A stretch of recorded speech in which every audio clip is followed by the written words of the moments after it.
السلام عليكم ورحمة الله وبركاته إخواني أخواتي في الله waxaan doonayaa naftayda iyo naftiinaba inaan ku baraarujiyo fadliga maalinta cashuuraa. maalinta cashuuraa waxaan ognahay inay tahay maalin aada iyo aada u qiimo badan oo maalin aada iyo aada markaa u fadli weyn. fadliga maalinta waxaa tilmaamaya ama qiyaas ahaan ama caqli ahaan kaaga filan maalinta cashuuraa inay tahay maalin ka mid ah afarta biloodoo ilaahay subxaanahu watacaala uu ku tilmaamay ashhurul xurum. afarta bilood ee xurmada leh ee ilaahay subxaanahu watacaala uu doortay ee xurmada leh uu ilaahay subxaanahu watacaala jecel yahay afarta bilood maalin ka mid a wey. haddaba weliba maalintaa fadligeeda waxaa tilmaamaya oo haddana kaaga filan inay maalinta cashuuraa ay ka mid tahay bil dhan uu ilaahay subxaanahu watacaala soon un ina faray.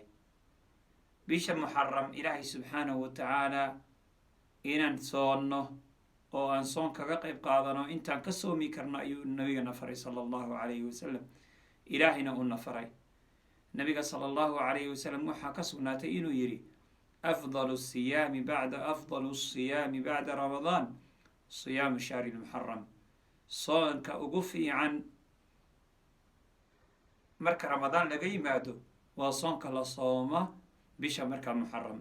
haddaba soonka sunnaha oo dhan soonka ugu fiican qofka mu'minka inuu soomana ay fiican tahay, bisha inuu soomana ay wanaagsan tahay, waa soonka qofka uu ka soomo ama uu soomo bisha muxaram. bisha muxaram soonka aada soonto ayaa ugu fiican soonka sunnaha ee aada soo soontay oo dhan, ama soonka sunnaha aada soomaysa oo dhan waxaa ugu fiican soonka aada soonto bisha muxaram. haddaba maalinta fadligeeda wataa oo maalin waxay ka mid tahay oo maalin ka mid a bisha uu ilaahay subxaanahu watacaala uuna faray inaan soonno. ramadaan marka laga yimaado kadib ilaahay wuxuuna faray inaan bisha muxaram sidoo kale soonno. nebigana arrintaa ayuu ku baraarujiyey ummadda inay samaysana uu markaa nebi maxamed ka rajaynayo sala allahu calayhi wasalam.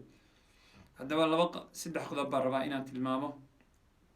maalinta cashuuraa oo maalintee xukunka maalinta cashuuraa iyo maalinta cashuuraa fadligee lagu helayaa.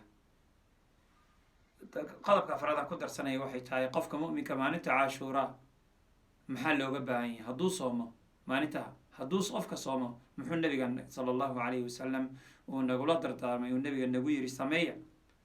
haddaba qodob koowaad waxay tahay maalinta cashuuraa maxay tahay. maalinta cashuuraa waa maalinta tobanaad ee bisha muxaram. maalinta tobanaad ee bisha muxaram baa la yidhaha yowma cashuuraa. nabigana sababtay ku timid waxay nabi maxamed sala allahu alay wasalam baa madiine soo galay. wuxuu arkay yahuuddoo dabaaldegaysa oo ciidaysa. wuxuu ku yidhi maalintan maxay ahayd. way u sheegeen waxay ku yidhahdeen waa maalintuu nebi muuse calayhi salaatu wasalaam uu alla badbaadiyey. waa maalintuu reer banu israa'iil iyo nebi muuse calayhi salaatu wasalaam uu ka badbaadiyey gacantii fircoon. haddaba nebi maxamed wuxuu yidhi maalintaa ay ayagu ciidayeen ay soomayeen wuxuu ku yidhi oo ugu jawaabay anigaa walaalkee muuse markaa mudan inaan u soomee. nebi maxamed isagaana soomay wuxuuna na faray markaa inaan soonno. haddaba xukunka maalintaa soonkiisa wuxuu noqonaya sunna. qofka inuu soomo waa sunna uu nebi maxamed wado uu nebi maxamed sala allahu alayh wasalam noo jideeyey inaan marno. qofka mu'minkana inuu maro loo baahanyay.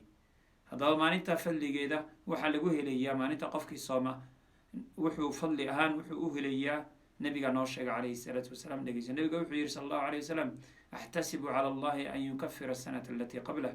ilaahay waxaan ka rajaynayaa sanad tegay dembigiisa inuu ilaahay subxaanahu watacaala inooga dhaafo. marka haddaba maalinta soonkeeda waxaad abaalmarin u qaadanaysaa sanad dhan dembi dhaafkiisa ogow.